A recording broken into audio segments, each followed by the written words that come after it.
Hey folks, thank you for joining us and welcome back. My name is Evan Fricks with Master Plan Retirement Consultants. With us, as always, Mark Fricks, financial advisor. How are we today, Mark? Great, great. It's just a great time of year, just lots of things going on. You know how much I love to teach classes, and we love to teach classes, and it's just a busy time of year, and lots of people needing help. Anytime financial times get a little difficult, more people reach out, and we just love educating and helping people. So it's really good. Great. Really keeping us busy. Yeah, it's funny though. It's kind of like the bad times tend to bring more people to you. The same thing as people going to church. Like having a rough time, I seem to pray a little bit more. I was thinking of the doctor situation, but that's a good one too. That's correct. All right, so today's discussion, tax-free income, death benefit, long-term care benefits. No, these are not three separate accounts. Today we're going to discuss the three-legged stool of retirement planning, the IUL policy, aka Life Insurance Retirement Plan, or LIRP, which contains these features and more. So Mark, before we jump into the specific details about the LIRP itself, why don't we start out with a brief explanation of how an insurance policy works for those who may need a little bit more background on that. Yeah. So the original concept of life insurance is basically two kinds, right? There's term insurance. Term insurance is very much like health insurance or automobile insurance or whatever. It's for a term. It's for 6 months. It's for a year. Most term policies are 10 to 20 years, and you lock in a rate, and after 20 years or whatever, you walk away with nothing unless you pass away. And of course, if you pass away, you kind of walk away with nothing as well. But it's a good, cheap way to buy a lot of insurance. It's great for people that are in their 20s and 30s and 40s that have a lot of obligations, children perhaps, a spouse, things like that. The other kind, big picture, is a cash value policy, known by a lot of other words, index universal life, whole life, things like that. And I think the original name was whole life because it's designed to last your whole life. Kind of fits, right? And so the original one was you basically paid a certain amount of money per month based on what the death benefit was and your age, and then it was good till age 100. Nowadays, age 120. You know what happens if you live to 120, by the way? They send you the death benefit. Not sure if you'll realize it or know it, but they'll send you the death benefit. It's called, it has endowed, it has ended, so to speak. So, I guess the good thing about the cash value is that it does carry you through your lifetime. So if you're afraid that you get into your 50s and 60s, that you won't be able to qualify, you've still got it. This is kind of interesting. I think a lot of people don't really realize. So if you can picture a life insurance policy like a term policy or whatever, where you pay extra into it. In other words, if normally it would cost $50 a month for $500,000 or whatever, instead you're putting $300 a month into it. Why would you do that? Well, what you're doing is you're building up a savings account in the life insurance policy. Why? As an investment? Not originally. Originally, it was intended to pay the premium as you got older, and the $300 or whatever it was not enough to cover the premium. Mm-hmm. So when you get 60 and 70, that premium, if it was a term policy, might be $800 a month. They just start taking out of the savings account. And that's why the old-fashioned cash value whole lives never really grew. The cash value never really got large enough for it to really matter with anything. It wasn't something you could turn on income or whatever. It wasn't that much, and it would start draining down as you got older. So that was the original intent. Interesting though, the whole life insurance policy has been around since before the federal tax system came into being. And so it has always been grandfathered into any tax changes. So what does that matter? Well, what it matters is first of all, the death benefit's tax-free. So it's a nice way to leverage money, whether it be to family, whether it be to charities or whatever, at passing, totally tax-free. There's not a lot in this world today that's tax-free. So it's a big chunk of money that comes in tax-free. And let me, this disclaimer, in most cases, okay? So let's make sure we don't guarantee that, okay? The other part of that is the fact that the money that's growing inside grows tax-free and can come out tax-free. So what does that sound like? A little bit like a Roth to me. Like a Roth, right? A Roth is something you put in after-tax dollars, It grows tax-free, and then as you take it out, or when you take it out, it comes out tax-free. And so we love Roths, as you know, and we've talked about Roths on this show before. So how can we leverage that? And so that's kind of what I think we want to get into for a little while is how can we make that better? Because we've already talked about the fact that the best benefit of that is the death benefit, which you really can't enjoy, right? Maybe your family can, but you can't. And the cash value is not really robust enough to enjoy. So where do we go from there? Okay, well, that's kind of where we want to take you next. Okay, so what if we could modify this? So policies have gotten much more leverageable. They've gotten much more easier to, I don't want to use the word manipulate, but to change inside, not like the old cash value, but the new universal life policies are very flexible. These are kind of policies where if you miss a payment, it's okay. They just take it out of the cash value. That you can change the death benefit down. You can make other changes. You can, they're just flexible, right. Okay? And so if you take that concept and say, okay, I like the tax-free part of this unit or this tool. How can I leverage it for my good? So what we have been able to do over the last several years is do what you opened the show with, which is develop something we call a LIRP, Life Insurance Retirement Plan. We also call it a Super Roth. Okay, so there's a couple of components to this. First of all, instead of throwing in $300 a month, what if we did something called overfunding, putting in more than it takes? Why would you do that? Well, that overfunding, if the death benefit is already paid for, it goes into the savings or the cash value, right? So now the cash value is growing faster because there's more money going into it. So that's kind of the first thing you look at. Well, where would you overfund it from? Well, kind of like a Roth conversion. If you have a lot of IRA money and you want to convert some of that to a tax-free unit or tool, then why not use one of these as a possibility? Not saying you should or shouldn't. Every situation is different. But if you consider the fact that there are other benefits, it might be a good place to go in addition to or instead of a Roth conversion. Okay, so that's the first thing we do is let's throw more money in and use IRA money to throw in there, okay? The second thing we look at doing is, okay, what's the most expensive part of that life insurance policy? The life insurance, the death benefit, right? So what if we minimized it?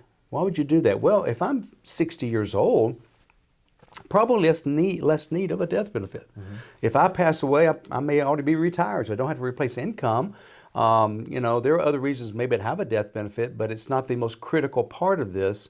I want to live and enjoy this money. So I'm more concerned about the cash value growing.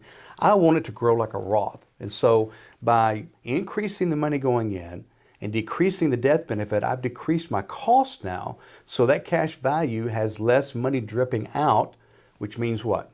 Again, it's growing larger. Now the cash value becomes the prevalent part of this tool as opposed to a death benefit. Third thing you want to do is what? Can we increase the growth of this? Well, there's a couple of ways. Number one is we like to use something called an index universal life. And so I think on the show we've talked before about index annuities. Mm-hmm. What an index product does is it basically goes up with the market a certain percentage, but doesn't go down. So you're not really in the market, it's just tracking an index. And it has averaged historically a better return than a cash value policy.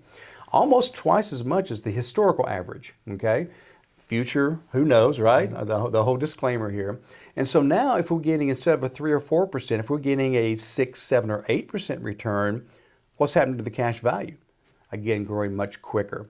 So now you have something that looks more like a Roth with an extra death benefit on it. So if you do pass away earlier, it's fully funded. So that's one of the reasons we call it a super Roth is it has a death benefit in addition to that tax-free income. Mm-hmm. You want to know about one little third part of the stool? Please. Okay, so stools have 3 legs, right? Okay, so 2 legs, tax-free growth and income, and death benefit. The third one is we add something called, it's a rider. A rider is an attachment to a contract. This is a rider that has no cost up front, and it's called an accelerated death benefit rider. What the heck is that? Well, it's basically saying, if you can show that you have a long-term care need or a critical illness need somewhere along the road and you need some money, we can actually send them that death benefit and they haven't passed away yet, and it pays for the long-term care. So, and then you don't pay for it unless you use it, and then they keep maybe the first 5% of each check they send you. These policies will pay out over 3 to 5 years. So if you've got a $40,000 death benefit, you're talking about $150,000 a year maybe, give or take. These are just numbers I'm using today to go toward long-term care. Because the most devastating thing for a family, and we've seen it time after time, is number one, let's say the husband gets Parkinson's or Alzheimer's, and they keep them at home as long as they can. There comes a point they need more help. Maybe they bring in a sitter. Now there's costs going on. Then there may be a memory care, and it just compounds. And these can be long diseases. These are things that could go on 5, 6, 7, 8 years, and it's just draining the family finances. Then they pass away. So now you not only have spent a lot of money on long-term care, but you've also lost someone that probably had money coming in via Social Security, maybe some pension or whatever. So it's kind of the double whammy. So by using these LIRP accounts or modified life policies, we have the long-term care built in and we have the death benefit built in. And so those are both things that can be utilized to help take care of those that are left behind. So it's a very powerful tool.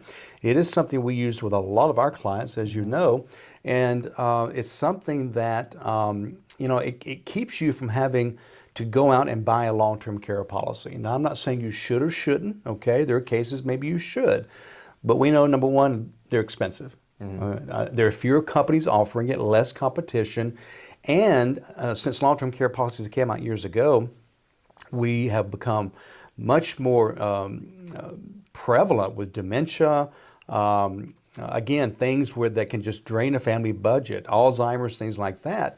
And so we are seeing people needing care much longer, and we're living longer. And so that long-term care policy can really become very expensive. You pay for it for 20 years, maybe you never use it. And here a couple spent $4,000 a year on it, and they do go up. They're going up more and more, and they're difficult to get. So it's a good replacement. Is it as much coverage as a long-term care policy? No, but it is something that can certainly help for that situation. One thing I would like to make a point to say is, as we discussed this LIRP, though it is a powerful tool that can be used in your retirement planning, it is not a retirement plan. So please contact Master Plan Retirement. See how a LIRP can fit into your overall retirement planning, into your overall retirement roadmap. You can reach us at masterplanretire.com. That's our website. Our office number, if you'd rather just talk to one of us directly, 770-980-9262. But I would recommend checking out the website, not just because Mark's calendar is there. You could schedule your time, go directly to his Schedule Now button. You've got his whole calendar to choose from. You find a time that works best for you. That's great, but we also have a lot of resources. If you are listening on the radio, then a lot of these episodes are featured on our podcast that you can access through the website, YouTube as well, the links there. There are also other retirement resources, some PDF books that are about retirement planning as well. So it really does run the gamut, educational resources for you. So please feel free to check that out, masterplanretire.com.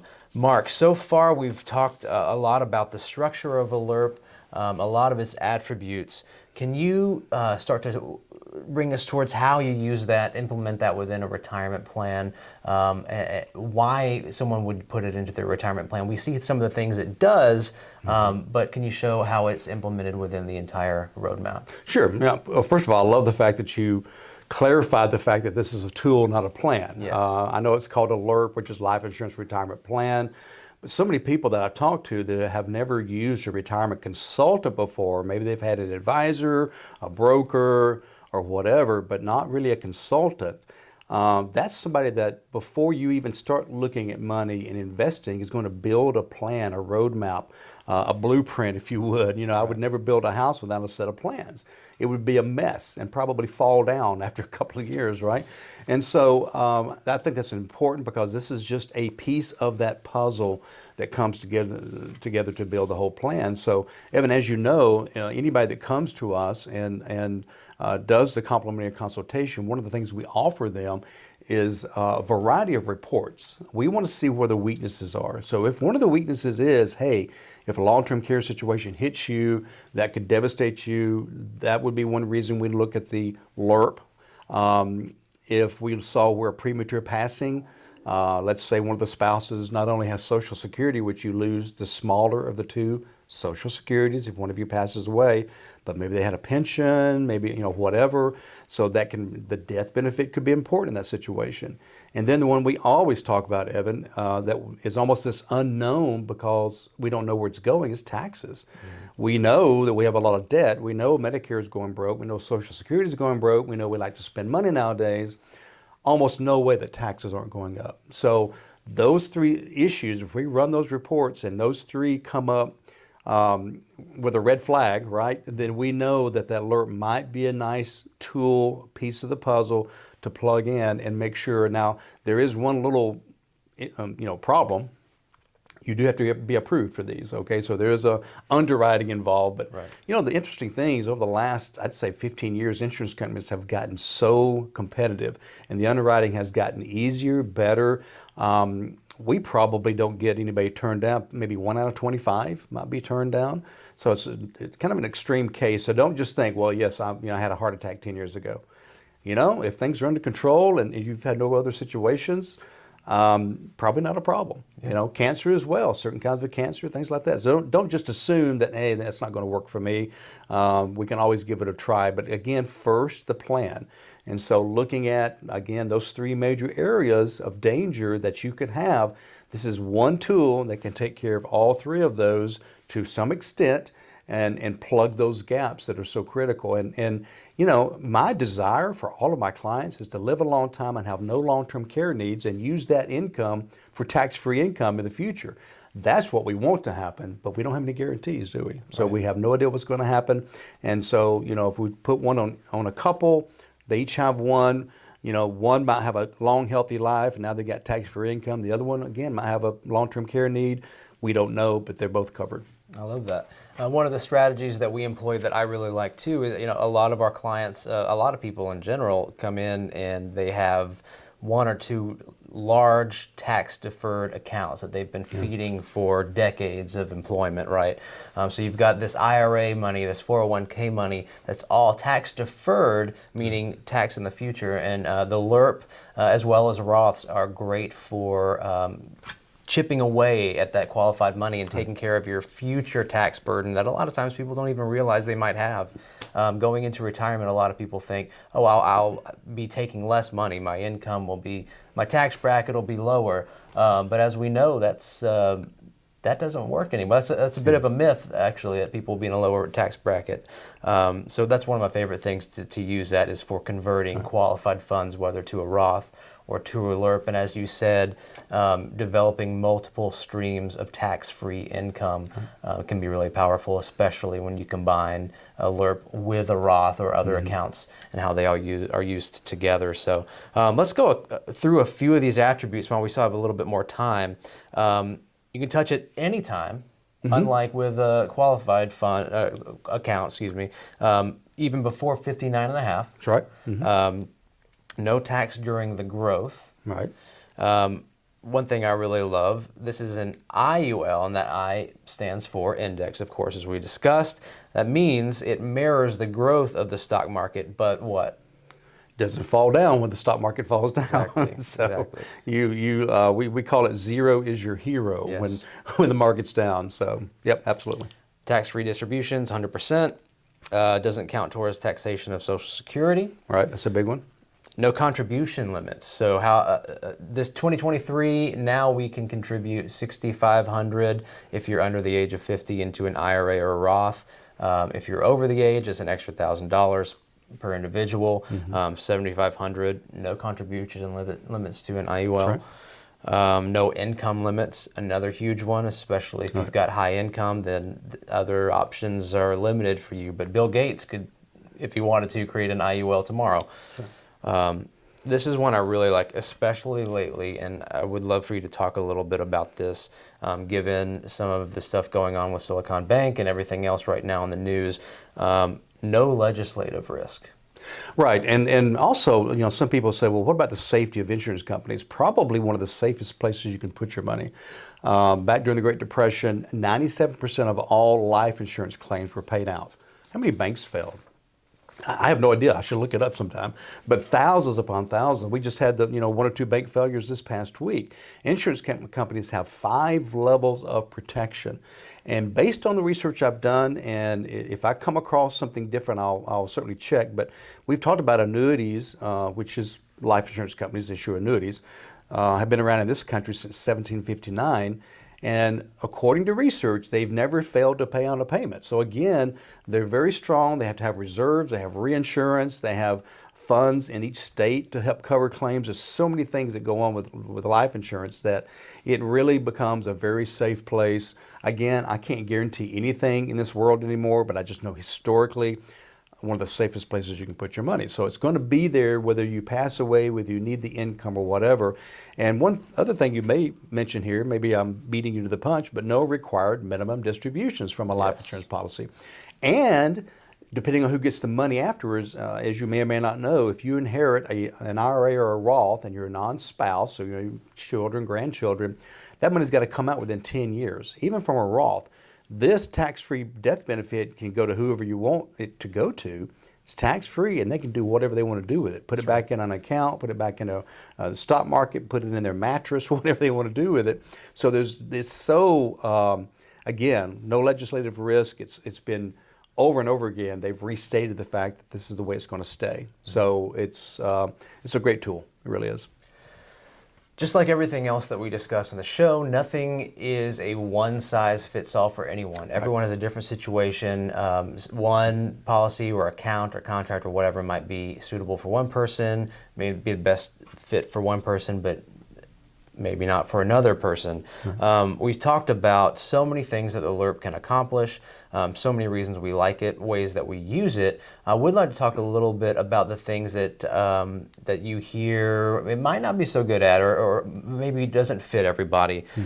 One thing that I hear often against LIRPs and life insurance in general is just a very general comment on fees, that they're too expensive. Can you speak a little bit to that? Yeah, so you're paying for a death benefit, so that's the major fee. But the way we set them up is we set them up so that the death benefit is accelerated and paid for in the early years, and that way we get a lot more growth on the back end. So I tell people, treat these plans kind of like a shade tree. When you plant a little tree in your backyard, it's kind of like Charlie Brown's Christmas tree. It's this little dinky thing that has no shade. But you know that eventually it's going to be a beautiful shade tree. If you don't plant it now, you're not going to have a shade tree in 10 years. So we say these accounts should nurture or grow for 5 to 10 years before we think about using them, because they grow slower in the front end. But then once that death benefit is mostly paid for, the fees drop drastically. So they may be 10, 15% of the premium in the first 5 or 7 years. After that, they drop down to less than 1%, right, as a fee. So that's less than most Roths cost you, right? So if they're set up right, if the person knows what they're doing, if they're a fiduciary and they know how to modify these policies, they work really, really well. So make sure you work with somebody that's holistic, that's a fiduciary, and that understands how these work, not just an insurance salesman trying to sell you a policy. And that's another good point about the early years being slightly higher fees, getting to that growth stage. Another good thing to point out, especially concerning tax-free income, is that there's a lot less liquidity on the front end of insurance policies. So you need to give it some time, as Mark said, to grow a little bit before it's ready to be used to its full potential. Although I will mention that if you pass away the day after it's issued, the full death benefit is payable. So we're mostly talking about the cash that's in there that we'd like to use in the future. But definitely day one, you pass away, God forbid, but the death benefit is fully paid. This is a fun topic. There's a lot of things that we can keep talking about. Honestly, I do want to make a couple of other points and places to check out if you're interested in LIRPs. There is a concept of banking on yourself on insurance loans, that you can take loans on a policy, and guess what? That loan doesn't come out of your cash value. Why is that important? Because your cash value stays where it was before the loan, continues to grow on that cost basis. Cost basis is the right word. So you're not taking $20K loan and then you've got $20K less in your cash value, meaning you're growing at that reducted rate. No, you're growing at the full amount. And if you don't pay it back, what happens to the money is just taken out of the death benefit. Yep. So that's a great thing. Check, I can't remember the lady's name who does that, but bank on yourself. You can Google that. We're going to wrap it up. We better. You should check out our website, masterplanretire.com. We'd love to talk to you about LIRPs as well and how that could be an option for your retirement plan. Masterplanretire.com. Our office number is 770-980-9262. Give us a call. We would love to hear from you. Mark, thank you so much. This has been fun. Thank you, folks, for listening. And Mark, I will pass it to you. Thanks for joining us. Great to see you again. I hope you'll join us again next time. And until then, remember, plan well and prosper. Take care, everybody.